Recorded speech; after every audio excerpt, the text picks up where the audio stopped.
ஆளுக்கொரு அறையில் நிர்வாண கோலத்தில் உயிரிழந்து கிடந்த கணவன் மனைவி கோடாரியால் தாக்கப்பட்டு இரவு முழுக்க சித்திரவதை. கையோடு எடுத்து செல்லப்பட்ட சிசிடிவி ஹார்ட் டிஸ்க்.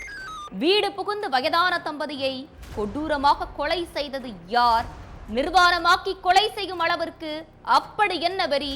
கொலைக்கான பின்னணி என்ன? கொலையாளி சிக்கினானா?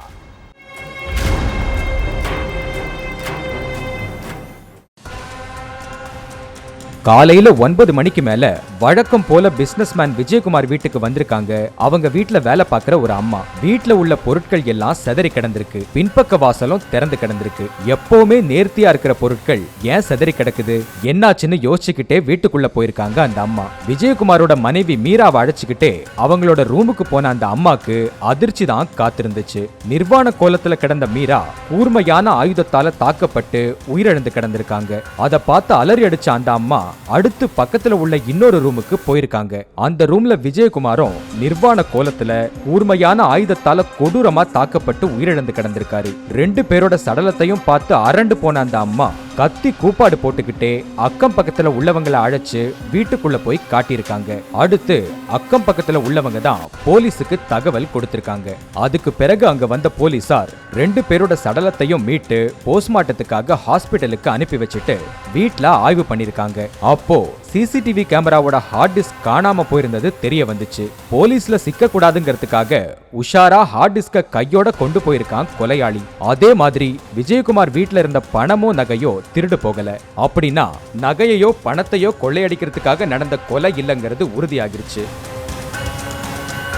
அடுத்து விஜயகுமார் வீட்டுல வேலை பார்க்கிற அந்த அம்மா கிட்ட விசாரணை பண்ணினாங்க போலீஸ். அப்போ முன்ன பின்ன தெரியாத நபர்கள் யார் வந்தாலும் வீட்டுக்குள்ள காலை எடுத்து வைக்க முடியாது சார். மீராமா வீட்டுல உள்ள நாய் மற்ற நபர்களை உள்ளவே விடாது.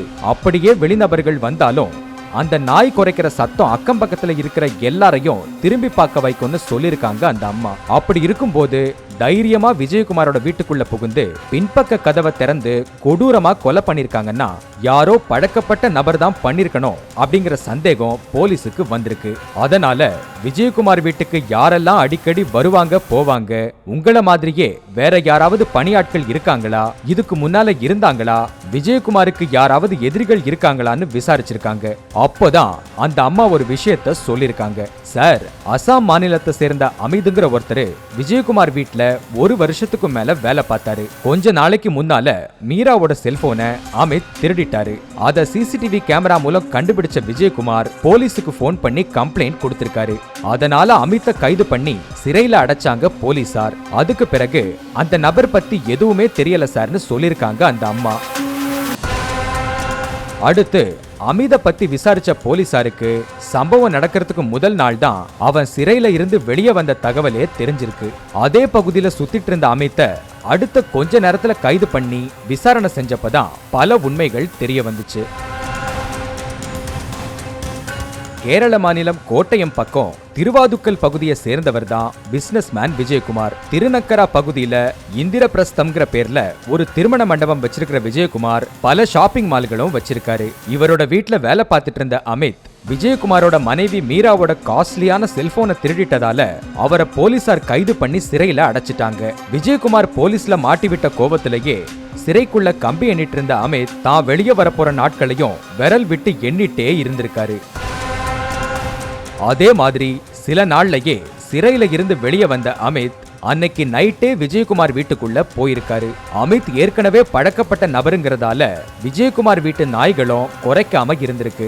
அதை தனக்கு சாதகமா பயன்படுத்திக்கிட்ட அமித் வீட்டோட முன்பக்க வாசல் வழியா போகாம பின்பக்க வாசல் வழியா போயிருக்காரு. பெட்ரூம் கதவை டம்மு டம்முன்னு தட்டுற சத்தம் கேட்டதும் இந்த நேரத்துல யாரு வந்திருப்பான்னு பதறிக்கிட்டே கதவை திறந்த விஜயகுமார் வெளியே அமித் நிக்கிறதை எதிர்பார்க்கல. நீ எப்படி இங்க வந்தன்னு கேட்டுக்கிட்டே இருக்கப்பவே தான் கையில இருந்த கோடாரியால விஜயகுமாரோட தலையில ஒரு அடி அடிச்சிருக்கான் அமித்.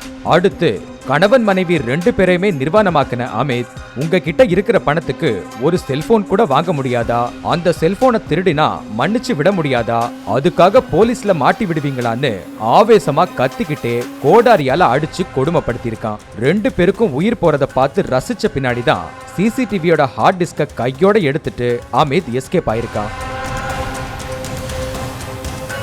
இது ஒரு பக்கம் இருந்தாலும் 7 வருஷத்துக்கு முன்னால விஜயகுமாரோட மகன் கௌதம் ரயில் தண்டவாளத்துல முகம் செதஞ்சு போய் சடலமா கிடந்தாரு. அது தற்கொலைன்னு சொல்லப்பட்டாலும் என்னோட மகன் மரணத்துல மர்மம் இருக்கிறதாவும் சிபிஐ விசாரணைக்கு உத்தரவிடணும்னு கேரள உயர்நீதிமன்றத்துல மனு தாக்கல் பண்ணியிருந்தாரு. கடந்த மாசம் சிபிஐ விசாரணைக்கு நீதிமன்றம் உத்தரவிட்டதுக்கு அப்புறம் திருவனந்தபுரம் சிபிஐ பிரிவு விசாரணையை கையில எடுத்துச்சு. இந்த சூழல்ல தான் விஜயகுமாரும் மீராவும் கொல்லப்பட்டிருக்காங்க. அதனால அமித்தை கைது பண்ணி சிறையில அடைச்சாலும் விஜயகுமார் வழக்கு தொடர்ந்ததுக்கும் கொலைக்கும் ஏதாவது சம்பந்தம் இருக்குமாங்கிற கோணத்திலையும் தொடர்ந்து விசாரணை நடந்துட்டு தான் இருக்கு.